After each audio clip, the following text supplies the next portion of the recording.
नमस्कार दोस्तों, बहुत बहुत स्वागत है एसबी एजुकेशन फर्स्ट के यूट्यूब चैनल। दोस्तों आज है 26 जून 2025। तो 26 जून 2025 के जितने भी मोस्ट इंपॉर्टेंट करंट अफेयर्स के क्वेश्चन बनेंगे उनके बारे में अपन डिस्कस करेंगे, और जो भी क्वेश्चन से संबंधित इंपॉर्टेंट फैक्ट बनेगा उनके बारे में मैं साथ में आपको बताऊँगा।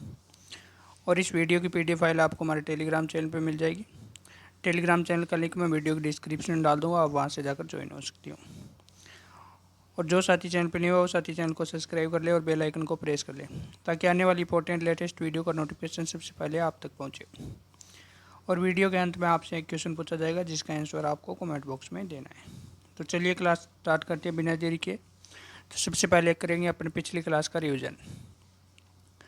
पिछली क्लास में अपन ने पहला क्वेश्चन पढ़ा था कि कूटनीति में महिलाओं का अंतर्राष्ट्रीय दिवस किस तिथि को मनाया जाता है। तो ये मनाया जाता है 24 जून को।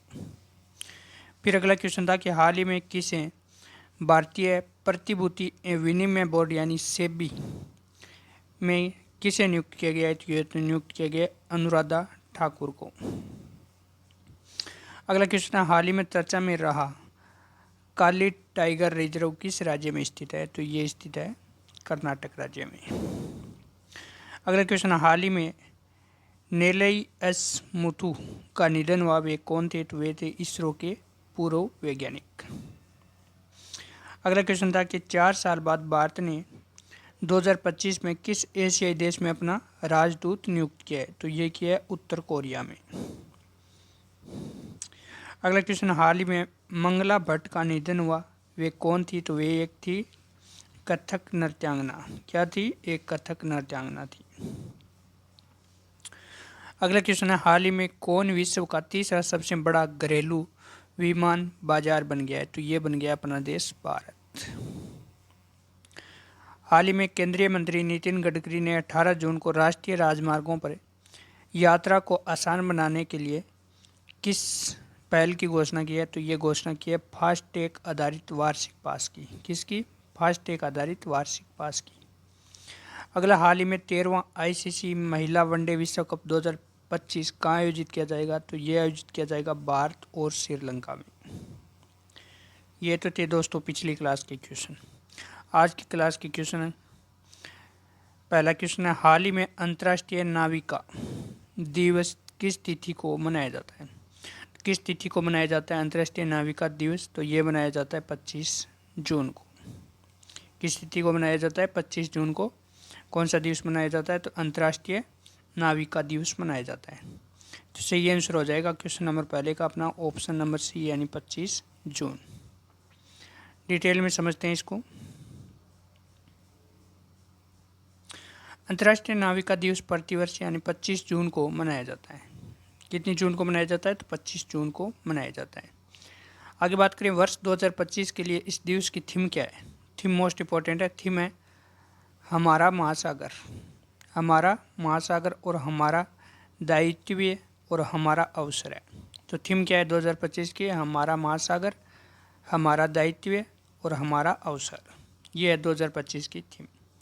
बात करें इस दिवस की घोषणा, तो इस दिवस की घोषणा वर्ष 2010 में अंतर्राष्ट्रीय समुद्री संगठन के द्वारा की गई थी। किसके द्वारा की गई थी इस दिवस की घोषणा? तो 2010 में अंतर्राष्ट्रीय समुद्री संगठन के द्वारा यानी IMO अंतर्राष्ट्रीय समुद्री संगठन के द्वारा घोषणा की गई थी।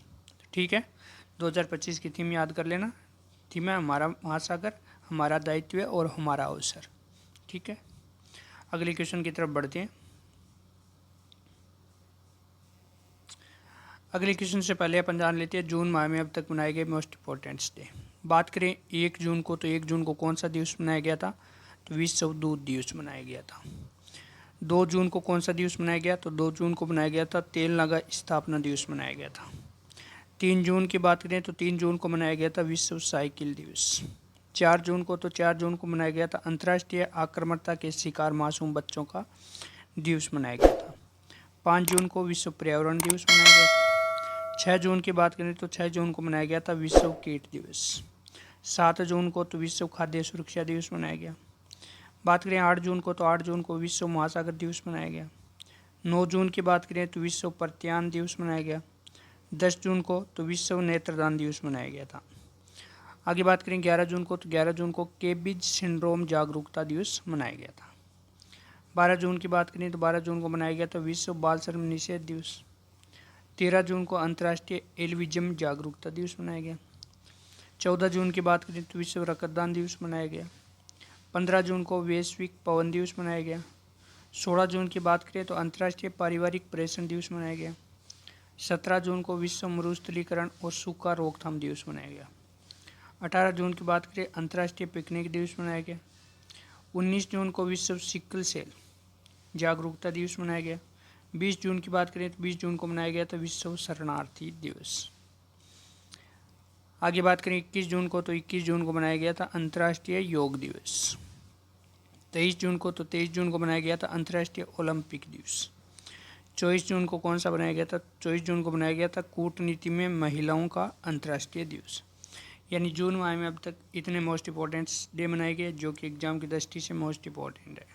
ठीक है, अगले क्वेश्चन की तरफ बढ़ते हैं। क्वेश्चन नंबर 2 है, हाल ही में भारतीय नौसेना द्वारा कमीशन किए गए पहले एंटी सबमरीन वॉरफेयर सेलो वाटरक्राफ्ट का नाम क्या है? क्वेश्चन क्या पूछ रहा है कि भारतीय नौसेना द्वारा कमीशन किए गए पहले एंटी सबमरीन वॉरफेयर सेलो वाटरक्राफ्ट का नाम क्या है? तो इसका नाम है INS अर्नाल। क्या नाम है? INS अर्नाल। तो सही आंसर क्या हो जाएगा? ऑप्शन नंबर ए, INS अर्नाल को हाल ही में भारतीय नौसेना के द्वारा कमीशन किए गए पहला एंटी सबमरीन वॉरफेयर सेलो वाटरक्राफ्ट है। फोटो में देख सकते हो ये है। डिटेल में समझते हैं इसको। डिटेल में इसकी बात करें तो हाल ही में भारतीय नौसेना ने विशाखापट्टनम में नेवल डॉकयार्ड में पहली एंटी सबमरीन वॉरफेयर सेलो वाटरक्राफ्ट INS अर्नाला को कमीशन किया गया है। किसको कमीशन किया गया है? INS अर्नाला को कमीशन किया गया है। यह भारत की तटीय सुरक्षा व पनडुब्बी खतरे से निपटने की क्षमता को मजबूत करने की दिशा में एक क्या अहम कदम है। INS अर्नाला 16 SWC जहाज़ों में पहला है जिसमें 80% से अधिक स्वदेशी सामग्री है। क्या है? जिसमें 80% से अधिक स्वदेशी सामग्री लगी हुई है। और यह आत्मनिर्भर भारत का क्या है? एक तरह से प्रतीक है। कैसा है? यह एक तरह से आत्मनिर्भर भारत का प्रतीक है क्योंकि इसमें 80% से अधिक क्या लगी गई है? स्वदेशी सामग्री लगी हुई है। किसमें? INS अर्नाला में। ठीक है, अगले क्वेश्चन की तरफ बढ़ते हैं। क्वेश्चन नंबर 3 है, हाल ही में मेघालय राज्य बजट का कितने प्रतिशत स्वास्थ्य के लिए आवंटित किया गया जो कि भारत में सर्वाधिक है? क्वेश्चन क्या है कि हाल ही में मेघालय राज्य में बजट का कितने प्रतिशत स्वास्थ्य के लिए आवंटित किया है जो कि भारत में सर्वाधिक है? तो ये किया गया है 8%। कितना प्रतिशत? 8%। तो सही आंसर क्या हो जाएगा? ऑप्शन नंबर बी, यानी मेघालय राज्य ने बजट स्वास्थ्य के लिए 8% बजट आवंटित किया है जो कि भारत में क्या है? सर्वाधिक है। अच्छा, बात आई है मेघालय की, तो मेघालय के बारे में जानते हैं। बात करें मेघालय की राजधानी शिलोंग है। राज्यपाल कौन है? CH विजयशंकर है। मुख्यमंत्री की बात करें तो मुख्यमंत्री है कानराड संगमा। मेघालय की स्थापना कब हुई थी? स्थापना हुई थी 1 अप्रैल 1970 को। मेघालय का राज्य वृक्ष क्या है? तो राज्य वृक्ष है सफेदा सांगोन।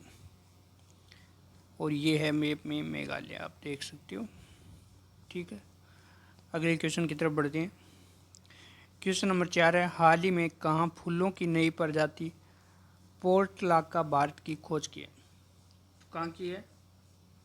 तो ये खोज की है जयपुर में। तो सही आंसर क्या हो जाएगा? ऑप्शन नंबर ए, जयपुर में हाल ही में फूलों की नई प्रजाति पोर्टलाका भारत की क्या की गई है? खोज की गई है। डिटेल में समझते हैं इसको। पोर्टलाका भारत फूलों के पौधे की एक नई प्रजाति जिसे हाल ही में जयपुर के पास अरावली की गलता घाटियों पहाड़ियों में खोजा गया है। यह केवल भारत में पाई जाती है और फिलहाल सिर्फ गलता घाटी पहाड़ियों से जानी जाती है। इसकी सीमित उपस्थिति और खास पर्यावरण इसे जलवायु परिवर्तन और आवास हानि के प्रति संवेदनशील बनाती है। यह खोज अरावली क्षेत्र में पारिस्थितिकी महत्व को भी दर्शाता है। ठीक है, अगला क्वेश्चन, क्वेश्चन नंबर 5 है, हाल ही में केंद्र सरकार ने किस राज्य को बाढ़ और भूस्खलन से उबरने के लिए 2006 करोड़ रुपए की मंजूरी दी है? किस राज्य को दी है बाढ़ और भूस्खलन से उबरने के लिए केंद्र सरकार ने 2006 करोड़ रुपए की मंजूरी? तो ये दी है हिमाचल प्रदेश को। किस राज्य को दी है? हिमाचल प्रदेश को। तो सही आंसर क्या हो जाएगा? ऑप्शन नंबर ए, हिमाचल प्रदेश। हाल ही में केंद्र सरकार ने हिमाचल प्रदेश में 2023 में 23 के मानसून के दौरान आई विनाशकारी बाढ़, भूस्खलन और बादल फटने की घटनाओं के बाद पुनर्निर्माण व पुनर्वास कार्यों के लिए 2006.40 करोड़ की सहायता राशि को कर दी है मंजूरी दी है। सहायता राष्ट्रीय आपदा प्रतिक्रिया कोष के तहत दी जाएगी। यह निर्णय केंद्रीय गृह मंत्री अमित शाह की अध्यक्षता वाली उच्च स्तरीय समिति के द्वारा लिया गया। अगला क्वेश्चन, क्वेश्चन नंबर 6, हाल ही में वित्त मंत्रालय के द्वारा किसे डिजिटल पेमेंट अवार्ड से सम्मानित किया गया है? किसे सम्मानित किया गया है? तो ये सम्मानित किया गया है इंडियन पोस्ट पेमेंट बैंक को। किसके द्वारा सम्मानित किया गया है? वित्त मंत्रालय के द्वारा सम्मानित किया गया है। किस बैंक को? इंडियन पोस्ट पेमेंट बैंक को। तो सही आंसर क्या हो जाएगा? ऑप्शन नंबर ए।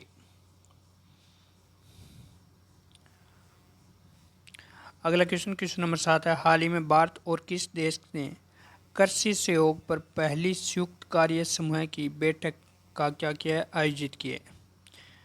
तो कृषि सहयोग पर पहली संयुक्त कार्य समूह की बैठक कहाँ आयोजित की गई? तो यह आयोजित की गई यूक्रेन में। कहाँ आयोजित की गई? यूक्रेन में। तो सही आंसर क्या हो जाएगा? Option number B, Ukraine. अच्छा, बात आई है यूक्रेन की, तो यूक्रेन के बारे में जानते हैं। यूक्रेन कौन से महाद्वीप में स्थित है? तो पूर्वी यूरोप महाद्वीप में स्थित है। राजधानी की बात करें, राजधानी है कीव। मुद्रा यूक्रेनियाई रिवेनिया। राष्ट्रपति कौन है? तो राष्ट्रपति है वोलोडिमिर जेलेंस्की।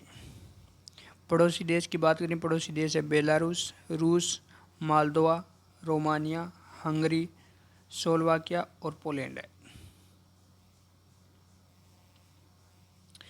अगला क्वेश्चन, क्वेश्चन नंबर 8 है, हाल ही में असद आलम सियाम को किस देश का विदेश सचिव नियुक्त किया गया है?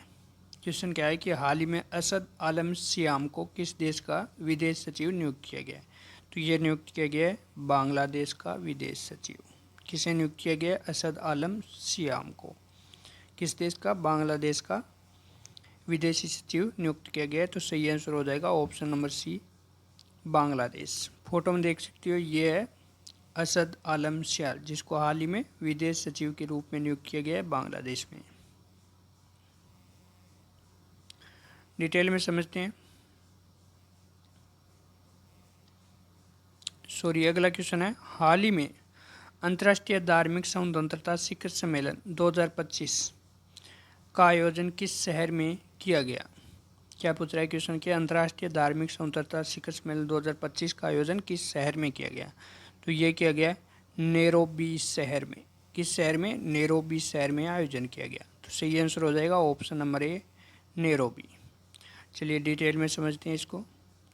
आयोजन स्थल की बात करें तो आयोजन स्थल है नैरोबी। नैरोबी जो क्या है? केन्या की राजधानी है। केन्या की क्या है? राजधानी। नैरोबी केन्या की राजधानी है। वहीं बात करें अफ्रीकी महाद्वीप पर आयोजित होने वाला यह अपनी तरह का क्या है? पहला सम्मेलन है। ठीक है। बात करें वर्ष 2024 में यह सम्मेलन प्राग जो कि चेक गणराज्य की राजधानी में आयोजित हुआ था। तो 2024 में कहाँ आयोजित हुआ था? तो प्राग जो कि चेक गणराज्य की राजधानी है, वहाँ आयोजित किया गया था। और 2025 में कहाँ आयोजित किया जा रहा है? तो ये आयोजित किया जा रहा है नैरोबी केन्या की राजधानी में।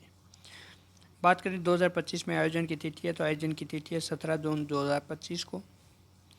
आयोजक की बात करें, आयोजक है ग्लोबल पीस फाउंडेशन, पेपरडाइन विश्वविद्यालय, धार्मिक स्वतंत्रता संस्था द्वारा संयुक्त रूप से क्या किया जा रहा है? इसका आयोजन किया जा रहा है। उद्देश्य क्या है? तो उद्देश्य पूरे अफ्रीका में धर्म या विश्वास की स्वतंत्रता के लिए आंदोलन को गति देना है। शीर्षक क्या रखा गया है? शीर्षक है अफ्रीका का एक साथ धार्मिक स्वतंत्रता के लिए एक महाद्वीपीय आह्वान करना। ठीक है, ये शीर्षक रखा गया है। आज का लेस्ट क्वेश्चन नंबर 10 है। हाल ही में भारत ने देश में फाल्कन 2000 जेट के निर्माण के लिए किस देश के साथ समझौता किया है? किस देश के साथ समझौता किया है भारत ने? तो ये भारत ने किया है फ्रांस के साथ। तो सही आंसर क्या हो जाएगा? Option number A, France. Last video में आपसे क्वेश्चन पूछा गया था कि हाल ही में कौन सा राज्य मोबाइल आधारित ई वोटिंग सुविधा शुरू करने वाला भारत का पहला राज्य बन गया है? तो ये बन गया है बिहार राज्य। तो सही आंसर क्या हो जाएगा? ऑप्शन नंबर सी, यानी बिहार ने हाल ही में मोबाइल आधारित ई वोटिंग सुविधा शुरू की है। तो भारत का क्या बन गया? पहला राज्य बन गया है बिहार। आज का क्वेश्चन जिसका आंसर आप लोगों को कमेंट बॉक्स में देना है। क्वेश्चन है, हाल ही में किसे विश्व की सबसे सुरक्षित एयरलाइंस का दर्जा दिया गया है? 4 ऑप्शन दिए हुए हैं, सही ऑप्शन चुनकर आंसर आप लोगों को कमेंट बॉक्स में देना है। दोस्तों आज के लिए इतना ही। अगर वीडियो अच्छा लगे तो वीडियो को लाइक करना, शेयर करना और यूट्यूब चैनल को सब्सक्राइब करना। मिलती है नेक्स्ट वीडियो में। जय हिंद, जय भारत।